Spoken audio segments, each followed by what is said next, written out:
No, right? Why should investing in women development just be a checkbox exercise? What makes a woman leadership program truly impactful? Is it flavor of the season content or scaling up with recorded online courses? Is that enough to drive real change? If you want to start with breaking the internal glass ceiling and unleashing the true potential of your women talent, then your search ends here.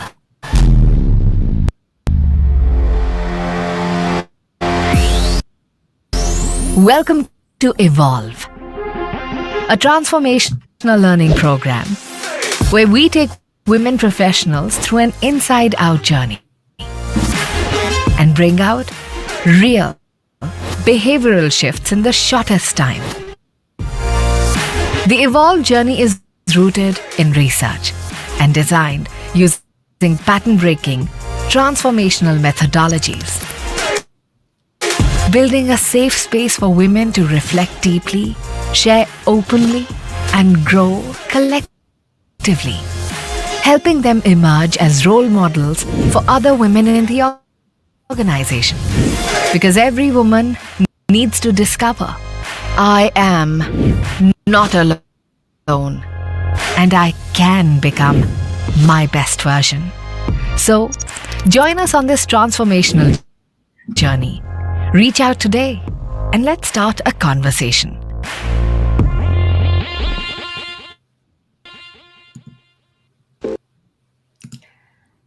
Welcome everyone to our live, a very special session on how to build and scale an effective women leadership program. I have two very special guests with me, which I will very soon introduce. Before that, I want to talk a little bit about this topic, which is also very close to my heart, and the work that I've been doing in this space for some time now. Especially in the last few years, we've noticed that there's been a growing focus on nurturing gender diverse talent among organizations. Corporate startups have taken important steps recognizing existing barriers and addressing them through policy measures and awareness programs. One of the key areas that's gained prominence in the last couple of years is putting women professionals at the center of their growth, enabling them to challenge not just external, but lesser recognized internal barriers, aiding their discovery of their innate talents and being role models in their own organizations. In this live conversation, I have two senior leaders who have been sponsors of women leadership programs in their organizations. They will be sharing with us what has been their experience in initiating and finding the right partner in building and sustaining an effective women leadership program for their companies. Join me in welcoming firstly I'm sorry, Salla Jonlag. I'm going to kind of say that again. Salla Jonlagada, a hometown Google leader. It's been a pleasure working with Salla for the last couple of years. Salla is the global head search and performance of GTech Google. After completing her bachelor's, interestingly, in genetics, she joined Google 16 years ago, and her career has been built on strong foundations of product knowledge and operational efficiency. Sarla has been actively championing and investing in initiatives that builds team cultures, well-being, in DEI initiatives, and has been also coaching women leaders in Google. Welcome, Sarla. Good to have you here. Thank you. And we also have Shati H. Dharap. She is a senior leader of human resources in GEP Global Solutions. Sarla is a member of GEP's global leadership team and shapes, drives, and manages the GEP's people agenda in Asia Pacific. Shati has had 2 decades of experience in managing people function across industries and across the talent value chain, right from HR strategy, leadership hiring, learning and development, diversity inclusion, and HR administration. Shati mentioned she's a lifelong learner in areas, especially in coaching and facilitation. She looks at opportunities to work with women across levels to mentor and assist them in unleashing their professional pursuits. So, welcome here, Shati. Good to have you here too. Thank you so much, Sandra, and looking forward to this conversation with you and Sarla. Thank you so much. Beautiful, beautiful, beautiful. Um, so we were thinking about, as we were thinking about this context and this program, um, and sharing about what we've experienced in working and partnering with leaders and organizations, women leadership, we realized that it's important to have stakeholders who've been part in creating this, conceptualizing this, and bringing this journey to life. And I know working with the two of you in the last couple of years, I know I've seen that beauty, I've seen the journey happening. But I'm going to invite you for the listeners' benefit to share and hear some of your journeys. What has your journeys been? How did you and your teams get started with the Women Leadership Program at Google and GP? And what prompted the kickoff of a program like that?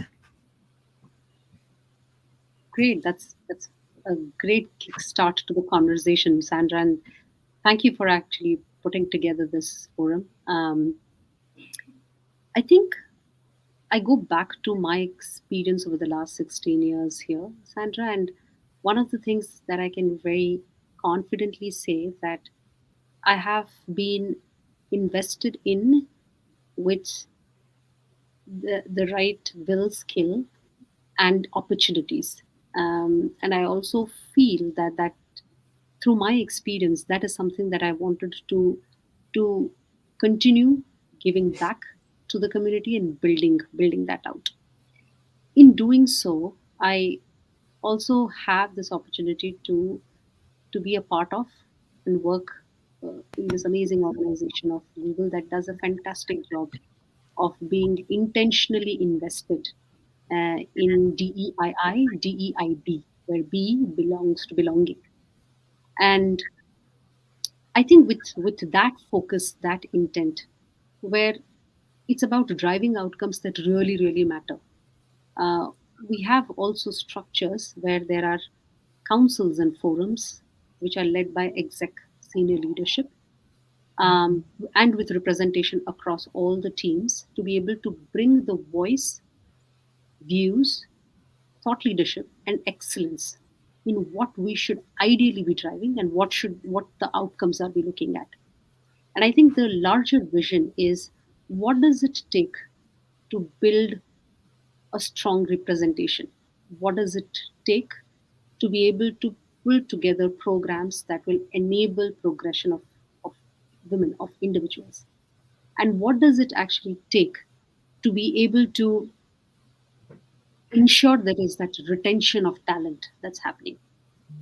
And I think with all of this put together, the forums and the councils came together to get started with multiple listening sessions where we were intentional, proactive to Yeah. actively listen to the various inputs that were coming from individuals who were in different career trajectories, different paths, different tenure, and different experience.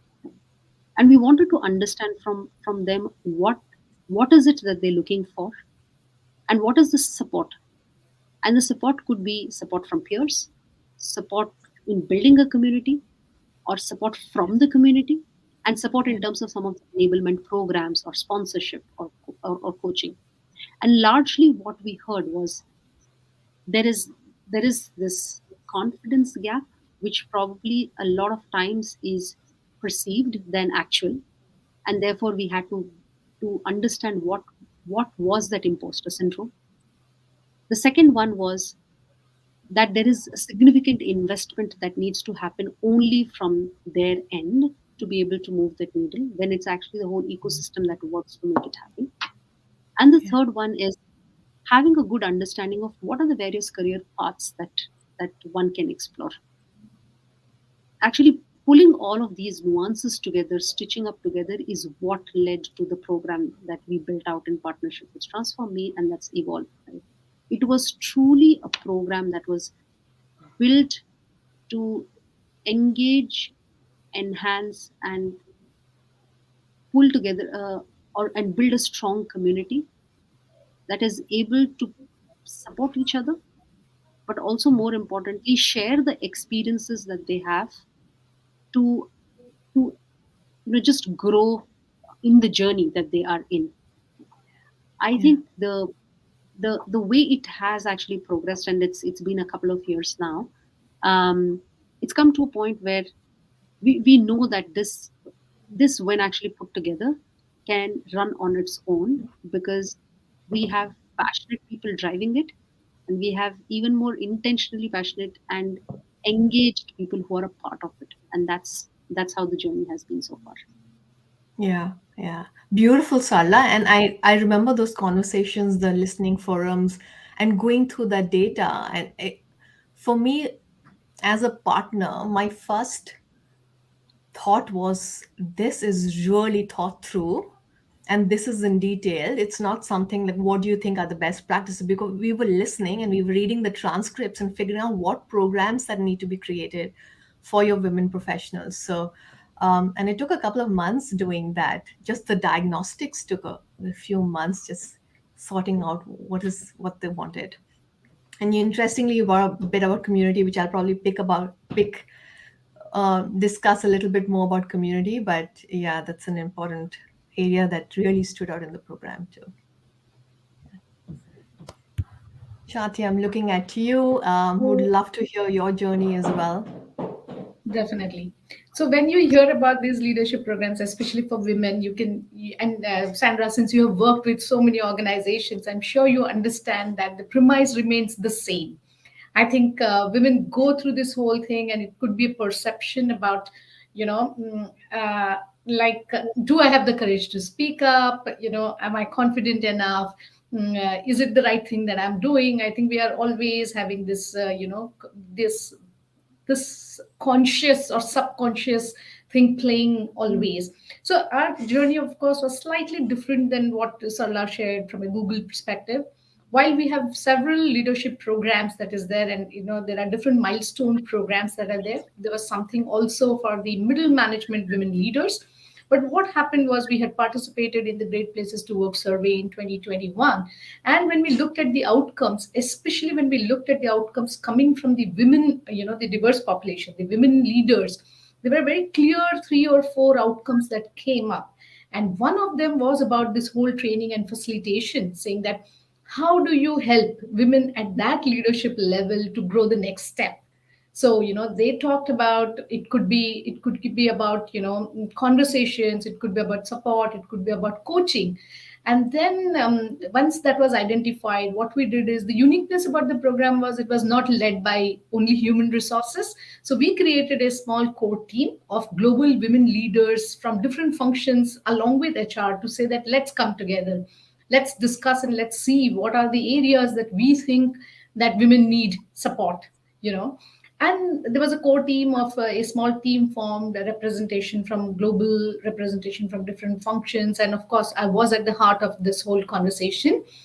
During the conversations, we came up with several ideas, several thoughts, and yeah, there were a few areas that we identified where we thought that we should get together. Also at that time it was very clear that this women leaders wanted a safe platform. They wanted a platform which was exclusively for them, where they could open up, they could have a conversation, because the challenges that might be their male colleagues face could be slightly different than what they face. So that was the premise of this whole conversation. And of course, while we were having several programs, like I said, this was the first time we were piloting something for exclusively for the women leaders. So that was a little bit different than the journey at Google. And then of course Transform Me happened, we connected, and we brainstormed, and I think we discussed with you, Sandra. We looked at this whole the butterfly program that you have, wherein personal excellence, interpersonal excellence, leadership excellence. And we were able to, we saw that it was very aligned to what we were thinking, and that's how we initiated the journey. Beautiful. I know, Shati, you mentioned the point, and I remember in our discussions we went to whether it should be all women or should be a open to all kind of workshop. Did you come across any internal questions, challenges? Why is this our only woman leadership program? And why aren't we including other genders in this program? Yes, we did. So, like I said, while the core team came together and we came up with this program, slowly as we evolved and, the program was taking shape, suddenly within the core team also there was this debate saying that, all of these also seem relevant to, our male colleagues. So, why isn't this also, across for, why don't we open this program up for everyone? But then the premise of how we started, because specifically in the feedback there was this women group of women leaders who had identified certain areas where they would want to receive coaching, or they would want some more support. Then internally again we discussed and we said no, it will not help the cause, because it was about the safe platform where they were, they were all like this, the whole sisterhood thing, saying that we are all together in this. It's a different challenge we are facing than our male colleagues. So it was about, how do we ensure we keep the platform the way it started, and we wanted the premise to be the same. Quick decision, and thanks to, the management support and support from our leaders, the thought was, okay, instead of making it a mandatory program, or, a program for all women across, let us make it an elective. So we made it as an optional program. We said, women who want to participate, and because it was a commitment, it was a 4-month journey that we were going through. It was a commitment in terms of time over and above the BAU that you are doing. So it was a commitment that needed. So we said that we will keep it optional, and women who choose to be participating in this program should, and people who choose not to can decide and, opt out. I'm happy to say more than 80% of the women signed up for the program. And of course, the women who did not had certain reasons, because they had certain pre-planned, Mhm. commitments for the next 4 months, and they couldn't. Yeah. And that's how we made it as an elective program. Yeah, yeah. It was a pull effect that you had created versus a Exactly. push effect, saying it's a Exactly. program, you feel free, nominate, come yourself. I know, Sarla, I didn't ask you this question. I mean, didn't ask also in the past. Did you come across any kind of questions or I don't know pushback that why we only doing a woman leadership program? Why can't we kind of have other genders involved in this while you were conceptualizing this?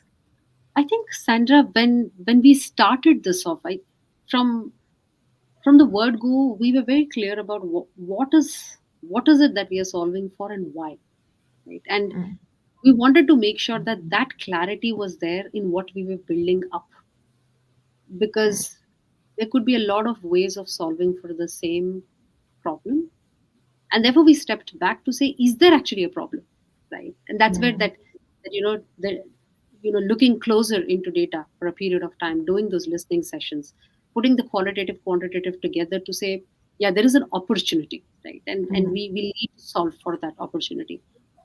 I mm, think post that it was more of, let's go deeper in discussing, and that's where one of the very many things that we discussed is, does it does it actually make sense to have, is there anything which is significantly different here, and if yes, what, and if not, then why are we doing this, right? And mm, a couple of things that came out was, community was very, very, very critical. Providing that forum where women can be in a psychologically safe environment to say, this is the experience that I have had, or this is actually the barriers that I am trying to break for myself, or here is what I have tried to move the needle for myself, but it takes a lot of me and my energy, and mm, therefore I'm seeking for the sisterhood, right? I think that that was actually one of the different things that we had to look at, and the lens actually changed, right? yeah. I think it's less of challenges, but more of what were the questions that we were asking ourselves, just Mm, to be very clear about the mm, problems. But mm, once that happened, I think we all rallied together with immense support to achieve, to keep moving in the right directions. And at any given point in time, we felt we were missing any data point. We actually did go back to the drawing board. We did not hesitate to continue whiteboarding for a period of time. One of the reasons why you would actually see that we had extensive notes that we had shared, right? Because that's the way we were actually getting to mm, specifics of what are the top three things that we want to solve for in the enablement programs, in the sponsorships, in the post program support, and so on. Yeah, yeah. I often go back and share this story. About 8 years ago, I felt like an imposter when I first started running women leadership programs. And I was told that we need to have this. And I would hear women saying, why do we have something separate? Why aren't our male colleagues? And I would give a reason, but I was not convinced because I was in the mode of all are equal. We all need to do this together. Why are we segregating? Why is this special intervention for women and nobody else? But doing that and being on the other side, being a facilitator, coaching them, having the privilege of hearing their voices in a one-on-one session, I realized how important firstly is to create that space to release, to Yep. create that space of I am not alone. I mean, if you ask me what about three big call outs, one was that is the sense of community that they got. And you keep aside the skills learning that happens in a leadership program, is a sense of belongingness, community. I'm not alone. I'm not that bad. Everyone else is feeling it. I'm feeling so much better that we are all doing this together. And so, for me, my belief that I had, sometimes you need to separate and create those spaces to eventually, build equity in the environment or in the space for them to at least take care of what's sitting with them, the challenges that are present, voices that need to be heard, and then go out together. So that's been a shift for me over the years. The realization why it's important to have a woman leadership program. But yeah, I still hear voices.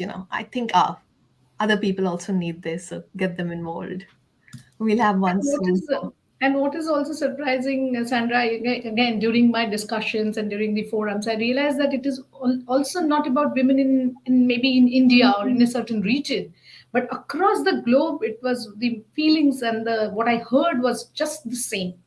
So Yeah, across the globe, women felt that, and there was this need to create this safe space where they could talk to each other. The whole feeling like sisterhood, where yeah, we can get together and we can discuss. yeah. An interesting find I had is they said people say that being a leader is very lonely, and I often feel being a woman professional is also lonely. Absolutely. And that's what I've experienced. And you could be anyone, any rank in the organization, and that's the sense I got a lot from working with women leaders. It just felt very lonely where they are, and having this opportunity to come and have conversations and have this kind of discussion. Sometimes the people just go back. We're so happy with just the breakout session. We were able to speak to our colleagues things that we haven't been able to, and so that's a beautiful area to kind of develop and space to create. But speaking about the global bed, Shati, I'm going to direct this question to you. I know you had a cohort of women leaders across the globe, from North America's Europe, Asia, and very senior women leaders. What were some of the challenges that came in play? Because people they were women from different cultures, different backgrounds, different conditioning, and they were put in the sessions together with a diverse set. Did you feel there were any challenges there, or how did you create that space for everyone to come together and go through that as a community? Yeah, Sandra. So one was, the time zone itself. Like we said, we had people right from the APAC to Latin America and the US, and the time zone itself was a huge challenge. Saying, and it was a big cohort. One was getting so many people in the same time zone, having the sessions together was a practical challenge that we faced. On the other side, like I said, be it any region, what I heard and what I understood was all women across the globe were going through a very similar challenge. So that was less of an less of a even if they were culturally different, the challenges were just the same. So that was less of a challenge. What we did then was, came together and we said that how do we put this, how do we manage this logistics, and how do we ensure that everybody is able to go through the similar experience. So thankfully, one was the support from your team, because I think you all heard our stories, you all understood what we want to do. From a time zone perspective, we split this entire community into two cohorts. So we tried and kept the time zone perspective in mind, saying that okay, people from APAC and Europe might be in similar time zone, and we form a cohort of that group, and we form another cohort of the people who are in the US and Latin America, and a different cohort. What helped was, of course, me and another colleague of mine who is leading the learning space. We consistently participated in both the cohorts so that we could see take the experience back from both these cohorts and understand, and have form our own learnings internally, which we could present to senior leadership, saying that this is what we heard. And given that, from Transform Me, I think the support received in terms of at least having one or two facilitators being common across both the cohorts was helpful. So they understood from one cohort and we replicated it for the second cohort. So those are, I think, a few things that we did which helped us, manage the program across the globe. And then, of course, there were certain sessions where we came together as a conclave. The entire women, the group came together to share their experiences, to talk about how they felt in during the session, how they benefited from the coaching sessions. That we were fortunate to have coach for each of the members of the cohort, where they could, depending on their availability, connect with the coach, and that was, I think, hugely beneficial. Most of the women group came back to me saying that, Shati, that was immensely helpful. Some of them continue to reach out to their coaches and stay connected post the Yeah. program as well. Yeah, yeah. I think that bit helped because then they were free to pick up the time zone and Yes. work individually also with coaches. As I know people were waking up at 5, 6 in the morning and coming for those sessions, especially the LATAM group.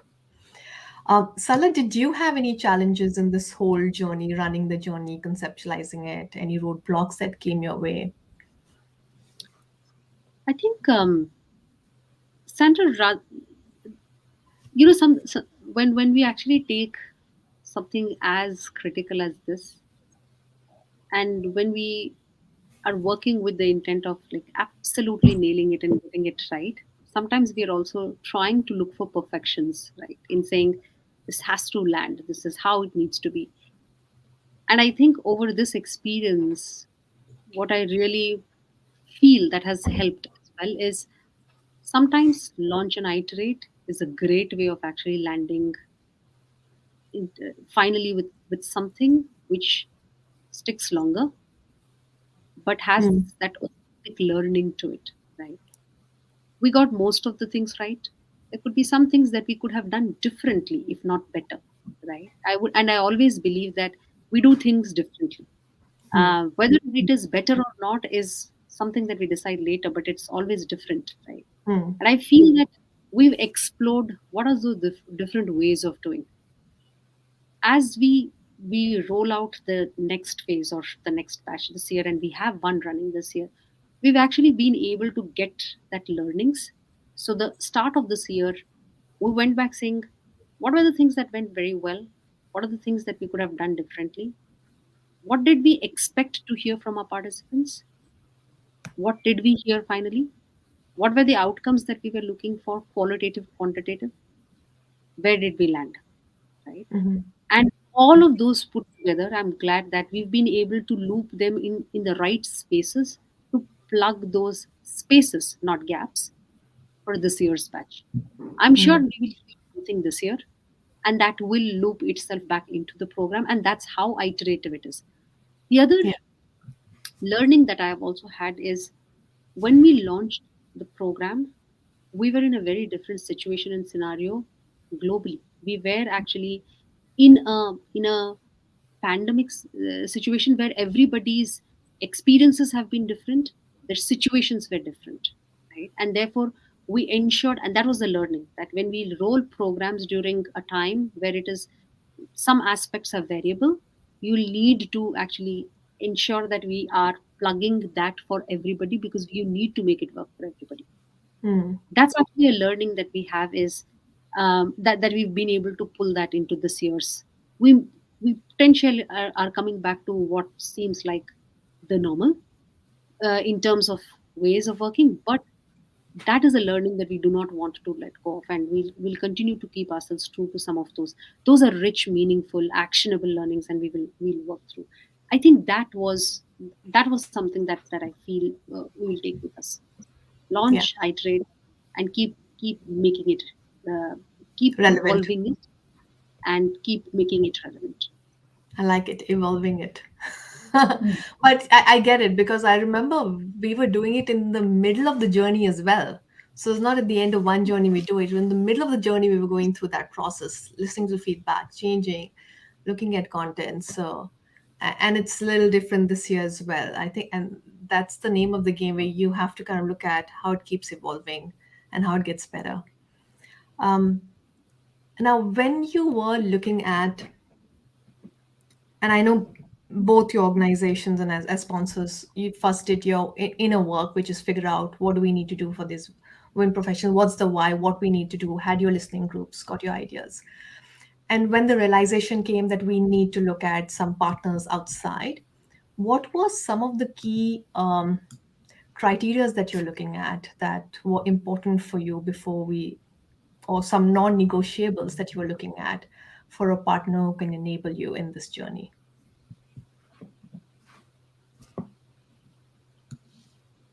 Sarah, I can actually take that. And you know, I I typically like frameworks, and I typically like keeping it to threes if there are three pointers, right? So I was, when we were working through this collectively as a team, we thought our partner in this critical journey, critical space, has to be somebody who has the three E's of expertise, experience, and the energy.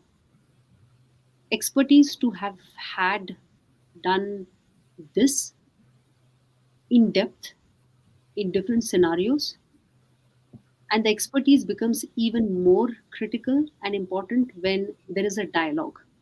And we wanted a partner who can actually kick off that dialogue saying, great, we are getting this insights or inputs or um, starting material, but have we, and then open that dialogue to say, have we thought about this? Here is what our expertise says, and so on. And that expertise also comes if they have had the experience of doing this at different scales, in different scenarios, for different industries, and for different problem statements that we are solving for. So that's the experience. And how often has it been done and what scale? We Mm-hmm. could run the same thing at a scale of 5 and at a scale of 500. Like, Mm-hmm. the expertise probably doesn't change. The way the process will work thereafter, or how we actually make it happen on the floor, is what is going to change. And the Mm-hmm. third one is energy. Energy is more in the and that could be actually very powerful. Energy to be able to, like, jump into this and work through, right? Energy to be able to solve for something which is ambiguous. Energy to be empathetic. Energy to have the emotional quotient to say, I understand what we are solving for. There are other situations as well. Let's actually tie everything together to see, okay, there is a space where individuals could be working through the pandemic. There are pieces of work that everybody has to do as their day to day. Then there are, personal commitments that people are making, and then there is that much time that they are allocating to this. So how can we best make that experience worthwhile for them, and getting that energy into this? I think those were the three that we were as a team looking for, and we were very synergized on that. We were very aligned on that, and glad we have found that, or we had found that in Transform, and we continue our partnership. Thank you for sharing that. And I think the three E's is a wonderful model. And I know there are a lot of organizations out there or startups who are starting with this journey, not sure where to start from. And these have been really valuable insights, especially the three E's that you mentioned is looking at the expertise, the experience, and the energy. It's a good guideline if you're starting off looking around the right partner. I would add a P in it because passion, purpose, the why makes a huge difference. Otherwise, because for me, when you have a partner that has a passion, purpose, there is a lot of curiosity that comes with it. which means you're more open to listening to what's happening with you and what's working with you and incorporating that in our model versus this is the model that's worked, you need to take. But yeah, beautiful. In fact, Sandra, I would add an F as well, which is flexibility. See, so other than the other threes, E's and the P and the, I also found there was a huge flexibility during our dialogues. You all were open to the whole idea, our thoughts, you were listening. You were flexible to, make some certain changes in the way we wanted to drive the program, which was very, very helpful. And, finally, the outcome was, of course, very beautiful. And the whole thing about evolve is what I keep thinking, the butterfly evolve, and it was a wonderful journey. So for me, even the flexibility added to the three P's is what helped. Beautiful. Yeah, it's about evolution and butterfly, moving from a caterpillar to a beautiful butterfly that we all are. Um, and I know I'm working with some organizations as well in terms of, and I'm noticing that now marketing, I know we did a lot actually for both of you as well in terms of marketing. So one is conceptualizing, getting your why, then finding the right partner, getting the program running. But now marketing has become a big way on selling that program internally as well. And I know with each of the two organizations, I know with Google, we worked with the Google flavor, the color, the content with your marketing team very exclusively. And so with you, Shati and GEP, with your marketing team, we worked on how do we create this culture, this brand of women leadership and spread that across where, people in their coaching sessions came with their banners and proudly displaying it right till the end. How do you drive that internal buy-in, or if there's any best practices that you can share? One is I've just kind of shared in terms of getting marketing teams, if you have, getting that involved in creating this noise, this beautiful initiative of branding it, but getting other stakeholders involved, who may not be directly part of. Do you have any best practices, any ideas? How do we kind of get the whole organization rooting for or supporting a program like that? So I think maybe I'll go first. So one is like I said, and you also mentioned, and Sarla also mentioned, diversity, equity, and inclusion has been a huge, has been in huge focus for the past few years. So that, anyways, was something that I think the organization was looking for. Senior leaders were supportive because, given that through our pulse survey, we did sense that there were certain, areas where women leaders needed more support. So I think already the buy-in from senior leadership, from management was there towards this initiative, saying that yes, we need to. How do we support? And I was happy to know that so many of the women, so many of the senior leaders were wanting to be allies. So they were supportive. They said, "Help us understand how do you want to drive this. What can we do to support?" And internally as well, we do have work across four different pillars under our DEI initiatives, be it performance, be it organization culture, be it training, be it diversity. So there are attracting talent. So there are five pillars that we work across. So they were very supportive, saying that help us, and we are here to support whatever support is required by the team to come up with this program. So I think that leadership support, the internal support was already there. Like I said, the women themselves were very keen to be part of this, and everybody signed up for the program, and everybody was keen to go through this journey. So that was there. And of course, as you remember, we called it Call to Lead, is the program name that we came up with, and the logo. I think the marketing team did an excellent job of that. And people, all the women who were part of this, were really, took pride in being part of this program. And the support that we received from our male colleagues was humongous, because they themselves were very happy to see that this program has come up in such a beautiful way. So that was good. The other thing that we did is, and again, thanks to you and the team, that you agreed to have one program across for all the leaders across the globe, which was the whole thing about how do we remove this unconscious bias. And that was a program that we did in the end, saying that this is a conclave and this is something that we are opening up to everyone. That also helped, because then the entire globe, across the globe, we were able to say that this is the program that women leaders have gone through. And the conclave is the last one, which is all everyone is invited, all leaders were invited for that program. and we saw huge participation. And I received a lot of comments after that saying that they were so happy to see that we went through this journey and we opened it up in the end for all leaders to go through. So unconscious, how do you remove unconscious bias? That is something that we concluded. Yeah, yeah. So I think That that was our journey. Yeah, I think that was a great idea. At the end, just opening one forum for everyone, inviting everyone just to get a touch and feel of what this cohort of women leaders went through, I think was an excellent idea in building that brand internally. Um, Salah, I know we had some measures, etc. But if you were to look at just helping our listeners or anyone out there to give a guide, what would be some measures of success? So yes, we've run it, we've launched it, women liked it, but how do we see measures of success, whether it's short term, long term? What could some of that be? Yeah.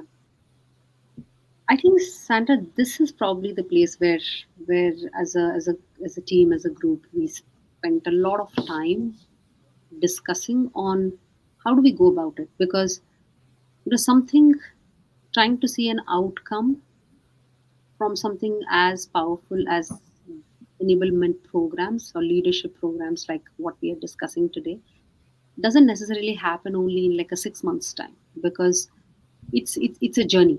What we are doing is we are providing a very structured environment and a format for everybody to come together, give that impetus, and then it picks up, right? And after that pickup, there is a time that it needs, because it needs to be nurtured, it needs to be invested in, and so on. So I think we looked at it from a lens of what do we look at it immediately, which could be more of a right here, right now, short term, and some things which are close to middle to long term. Something which was almost immediate, just to ascertain that we are in the right direction, is more of the qualitative, quantitative feedbacks that we got immediately after the training sessions. Doing a dipstick in terms of like once in a month kind of a forum with all the participants on, okay, you've given us inputs and feedback about every module, but if you had to summarize the learning and the experience, what would it look like, right? How did you feel about it? And so on. So that was something that we did very deliberately and very intentional, and it helped because some of that input then looped itself into how we would want to evolve the program further. That was more of a short term. The other piece that we also looked at is what additionally are the asks that are coming from the participants as an outcome of they having this forum, outcome of they hearing different perspectives and then forming their own. Sometimes there are new asks, new skills that come through, and are we hearing, are we listening? So some of those things we captured and followed it up as part of speaker series, as part of some of the inputs that we shared with their sponsors to say here are the things that the participants would want to know more. Spend some one-to-one time in your sponsorship sessions to cover that, hear them, provide them that input, and continue the journey of sponsorship. I think on a short term, if this was short term, more of a medium to long term was more on the lines of how have the career trajectories evolved? Have they have they have they put their hand up for something that they may not have earlier? Now, some of these things need a lot of time and tracking, and that's something that we are still figuring out. But our view is anything directional there as well will give us an input on where we are moving. I think that's the way we looked at short and the long term. Beautiful, beautiful. Shati, anything different that you're looking at in GEP as short, long term goals for a women leadership program?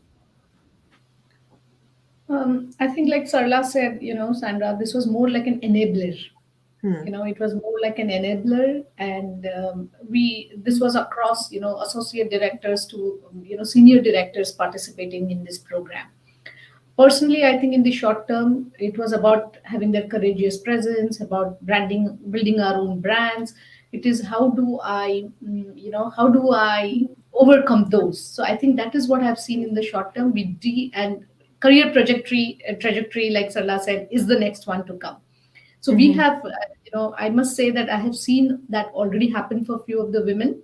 I think they were able to take charge, then they have grown in their respective areas. But I think we will have to see it through. It will Yeah. take, like, the program just concluded. We'll have to see how it, how do we see others progressing as we go through the, Pans out. go And like through. Salah said, there is some bit of tracking that you need to look at a Yes, 1 year, how it looks like. yes. One measure that I saw, another client that we were partnering with, was when they were doing this for cohorts. So you had cohort one, and the next year they will have the next cohort. They would have, and I think you have that also, Salah, in Google as well. The participants of cohort one started leading the next initiative, Yeah. and so they were the, in a way, want to call them mini sponsors, but they were running it, leading it. And in that particular partnership, we had them actually coming and launching the session along with us as external partners, talking about what this brings, and inviting leaders of other organizations and doing that. So although this may not be a direct career trajectory, but it's a massive growth as well, from you being and working on courageous presence and being a role model in the next cohort, and kind of getting them together and having those conversations and setting the path for next cohort of women leaders. Also, that's the community we're trying to build, right? How can you be role models Yeah. um, for everyone in the organization, take that forward? But yes, tracking that would be an interesting exercise, and I think we're all figuring that out in the That. moment. And Okay. thank you for sharing that, Sandra, that example. I think it is great to hear that. Internally, similarly, something similar that we do for the mid management program is we call them as champions. So, they are the champions for the, the women leaders become the champions for the junior women leaders. So we Yeah. have come up with a short kind of a program like that. Beautiful. Beautiful. I'm wondering, are there any anecdotes, any stories of somebody that during your listening sessions or dip sessions that stood out for you? Any note that said to you, you know what, all the pain, all the investment, all the late nights was worth it, because just hearing that story made it for me. I think I have few that I have heard, but Sandra, you would have heard as well, and you have, I think, heard the stories from some of our women, how they, you know, they were able to experience and they were able to come out and have that courageous presence where in the past they would have hesitated or couldn't have communicated the same. But how they took charge, of themselves, of their career, and how they were able to stand up to say that, oh, I think, I have a point of view here. Hmm. So there were definitely a lot of stories that we heard during our journeys, and I think some of them have also shared it on their LinkedIn posts and in their social media. So we did hear some of them. Yeah. Yeah. I think, Sandra, what's very fulfilling after a team rallies to make this work, right? We could call it a program management team. It could be like a counselor, but when there are so many people with the right intention and focused passion to do, the one thing that you would want to listen somebody saying is, this is possibly the best program that I have been a part of so far. And I have had the opportunity of few of the participants coming saying, this has by far been a very, very effective program for me. And when I actually went back saying, okay, help me understand how it has helped you, right? Why do you feel this has been an effective program? Some of the anecdotal examples is that it's not that I don't self doubt now, it's relatively less, right? And that itself is a first step. Yeah. Second is that it is not, I'm, but that self doubt is not holding me back anymore. Mm. I will still I'll still take those baby steps, but I'm taking those steps, right? I do not need to be nudged, because I can very confidently now nudge myself to say, okay, I think I can do it. The transition of an individual from can I to yes, I can, in itself is fulfilling. Does it mean that that will happen like overnight? No, it takes its time, and it's a different journey for everybody. But just having them say, I have kicked off that journey, and you will see me complete the journey, is actually what enablement programs like this, or leadership programs like this actually do. Right? We are just Yeah. helping them get started on that journey, and we know once they get started, there is no stopping. There is enough support from the community, from the the sisterhood, from the sponsors, from everybody around, to keep moving the needle. And that's how we actually support each other to just rally and move. I think that was very, very satisfying to see individuals say that. Yeah. Yeah. That reminds me also, Sandra, for us, what also happened, that there were friends that were formed. So, then couple of these women actually became friends, and then they were there for each other. So they would, practice it amongst themselves. They would, get together, speak about it, what was the challenges, and they were able to overcome. So it was also having a friend within the organization and being able to discuss and, relate to and come up with might be, a solution, or at least being able to confront, or, the particular space or the particular gap that you thought that you had. Yeah. So that was another beautiful thing that came out of this whole journey. Yeah. And that's what we are here, what? To create a sense of belonging, right? More than Yes. anything else. Yes, it's important to create leadership skills, but more for me, that's, visceral. You want to kind of create a sense of belonging, and then from there, all this builds up. So I hear you and I feel both of you, because this has been my ultimate gift doing these kind of programs, and just hearing them so close and personal, and the journeys that they've taken, right from the best program, and from more than that, how it's kind of changed people's lives. One example that hits me right now is, there was this assignment coming for one of the women leaders, and she had to move to New York, and she's like, I would never raise my hand for something like that. I'm not ready to leave my place, and it's a very senior role. And through the process, within a week, she applied, she got through, and her story was, if I hadn't gone through this program, I would never have raised my hand. And because I would never have raised my hand, this amazing opportunity I would have let go.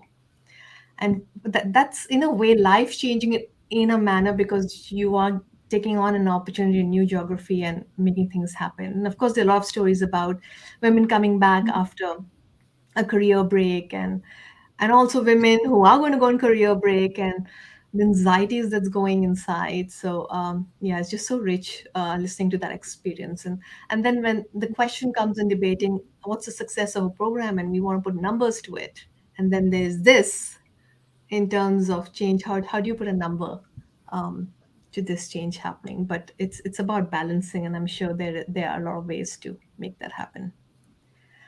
I do see some interesting questions that's come up here. I want to pick up some questions. Is that all right with Yes. both of you? Yeah. There's Sure. one question that's come from interesting insights. Excited to hear from the experts. Um, there was one here. Yes. How about creating, and any of you can jump in with this question. How about creating and developing programs for women who come back after a long break, and that helps them bridge the gap of KNS, that enables them to be at par with the latest in the industry? So maybe that question could be, are we doing anything? Is there some programs internally, structured or not structured, for women who are coming back after a career break to help them catch up? So I can go ahead with that, Sandra. We have started small right now with this program. Of course, we call it as a mom buddy program. So one is if somebody is on a career break, especially for motherhood, and when they are looking at returning to their career, we have this mom buddies. So what we do is we have a pool of mom buddies who are then, before the employee or the women employee starts coming back, we start connecting with them couple of months ahead. One is inviting them for any events that is happening, a town hall, so they already start understanding that what has happened in the past 6 months and catching up. And also a buddy either within the organization or within the same function, if that is possible, so that they can start connecting and working and understanding. But we are currently in discussion in terms of saying that how do we formalize a program, Mm. because given our size and given the number of women who are taking a career break might be limited for us. So Mm. then developing an entire program might get a little difficult if you don't have that mass, right? Yeah. But how do we take small steps? So we have already done the mom buddy thing that we are doing, Mm. and then might be might, and through our LMS program initiating certain electives that they can be part of to upskill themselves. But this is still work in progress for us to Mhm. come up with a Mhm. formal initiative or a formal program where women who are coming back can go through a certain amount of training before they actually hit the ground again. Oh, interesting. Excellent. That was a question by Ritika Bandari. Sorry, I missed mentioning her name, but I didn't know that. That's interesting, Mom Buddy. And I'm also thinking the women leadership program after the buddy bit can also enable them in catching up, creating that community, the buddy that helps them speed this whole process. Yeah, actually, great question, Ritika, and thank you for asking. Sandra, what we have done is um, rather than looking at it as a program, we asked ourselves, what is the support actually women coming back after a long break are looking for? Because in some cases, I think it is just about creating that space and ecosystem for them to say that I don't need to just come back and start start going live, right? I do have a time that I can ramp myself with and in, but Warm up. what does it require? Yeah, the warm up, right? But what does it require for me to be ready during that warm up time? Mm. Is it some kind of a buddy slash mentor support like Shati mentioned, or is it more of just the availability of resources? Because there could have been so many things that would have changed. Mhm. Just getting up to speed on what's what could be one. The Mhm. other one is how do we connect sometimes opportunities is also um, a, a key input to anybody who's coming back. So I think the lens that we applied is help them have access to all the right resources for them to be able to go through it in a pace and space that suits them, so that it is not about come back and you are like pretty much Mm. galloping. It's about pacing yourself, giving yourself that warm up, but once Mhm. you're ready, then you have your own pace to work with. Mhm. Mhm. Beautiful. Yeah. Um, I'm just going to pick up a last question from here, and I'm looking at the clock as well. This time just flies when you're having interesting conversations, right? Especially topics that we love. So there's one from LinkedIn user that says, "How do you sustain?" I think that's a good question. How do you sustain and keep the engagement going throughout the program and journey?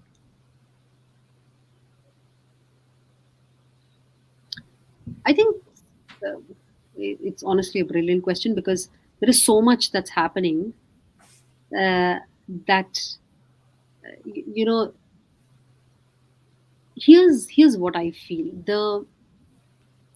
The mark of a very engaging program is is also about giving some kind of a pre-work, a post-work, and getting them back into the class saying, let's stitch everything together, because that actually is putting some um, some kind of a responsibility back to everybody who's involved, right? um, and I know that we had done that with Evolve, where we had like very structured, very engaging pre-post and in classroom work. The other also piece is when we ask individuals to bring in their own experiences to talk about. That's exactly what we are doing. We're saying apply what you've learned in how you have experienced it so far. It just starts, that engagement first starts with self. You engage yourself in the conversation, and then you engage with the participants, with the group, with the community, with the program. So it happens both ways. I think the short answer is getting the right pre post in classroom, and giving some space and time for them to introspect and Mm. apply the learnings into what they have done so far or what they intend to, and bring it back. I think, Sandra, for me, like we had discussed, and given that this program was for very senior women, and some of them are leading businesses and might find it very difficult, with the pre and post work while we had those. But I think what helped was the program itself was so interesting and it was so facilitative in nature that I think it was more, and it was an elective, right? They chose themselves, they had opted for this program. So I think the passion, that their own interest in developing themselves, I think kept the program engaged. We never had to, check on women saying that, oh, the program is here and are you going to participate. The calendar was, in the beginning of the program itself, start of the program, we had sent out the calendar invites, it was on their calendar. And I'm so happy to say that each of the program, I think we may have just had one or two people drop out for some reason because they had a client call or they had a client, and they wrote to us in advance and they ensured that, we send them the recordings. So other than that, I think it was more about them wanting to be part of this journey, wanting to upskill themselves, wanting to be part of this program. So I think we did not see so much of a challenge in terms of, how do I keep engaged, everyone engaged in that forum. Absolutely. And I resonate with you. It starts with being elective. You come in, pull. And second is how do you stitch the whole thing, pre, post work. What I wanted to add is we used to add a lot of experiments. So, so what Salah said is your own examples. Pick up the person that you want to have this conflicting or authentic conversation, and then experiment is you need to do it before the next session. So it kind of forces you. You need to get that done. A commitment.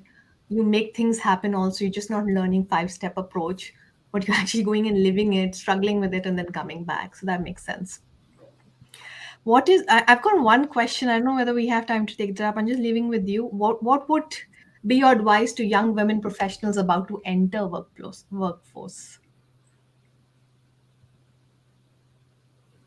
Enter.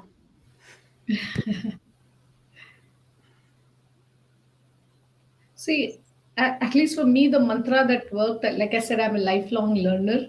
I still feel I learn from everyone around me. I keep observing, I keep watching, and I really, even conversations, I think when I'm interacting, I keep learning. So that is one. The other thing that, might be I'm old school of thoughts, but what I always feel is there is no substitute to hard work. Hmm. Hmm. So I feel these are the two mantras, that I go by, and I till today I'm like happy to work many many hours in a day. I know, today might be, they feel that, smart work versus hard work, but I Yeah. still go with the old school of thought saying there's no substitute to hard work. Hard work. Beautiful. And I have somebody also give an interesting response. Learn, reflect, apply, and share. Yeah. And I think that's brilliant tips on Yes. what you need to do when you enter workplace. Okay, as we close, just 2 words from each one of you for people sitting on the fence, organizations that want to create or build women leadership program. What's the one word you want to tell them who are on the fence, and what's the one thing that they should be careful of or be aware of or look at?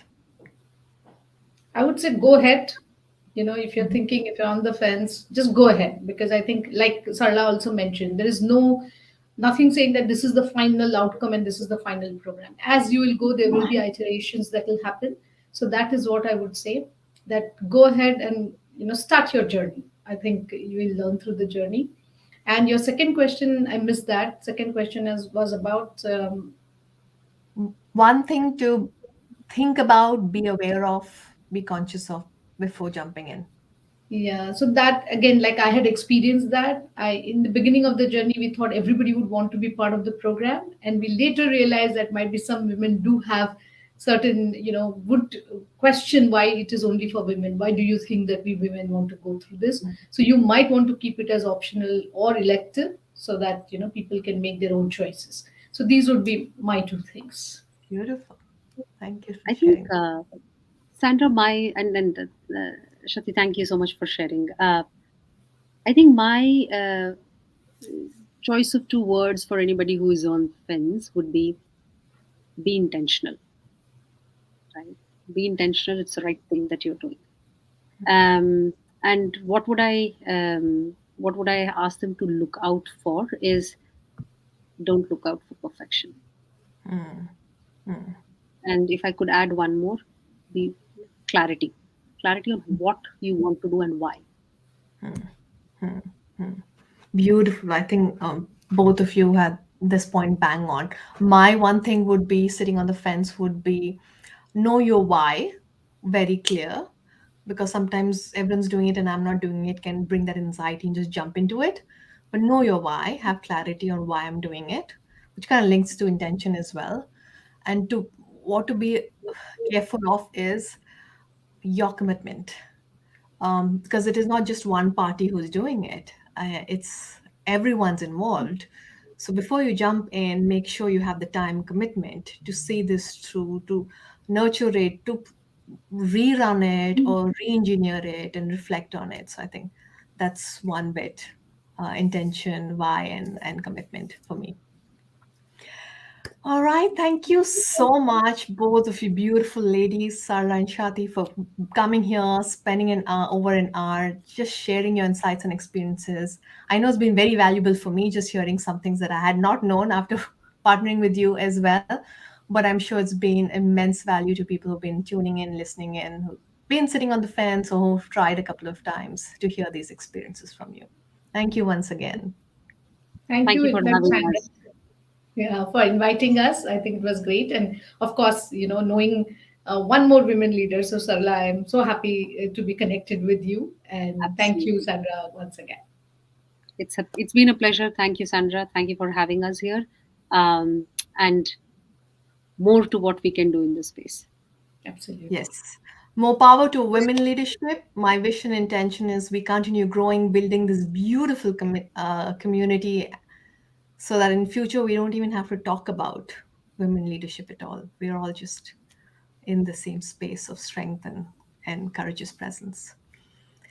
Thank you. Bye bye. Have a wonderful day, everyone. Take care. Thank you. Bye. Thank you very much.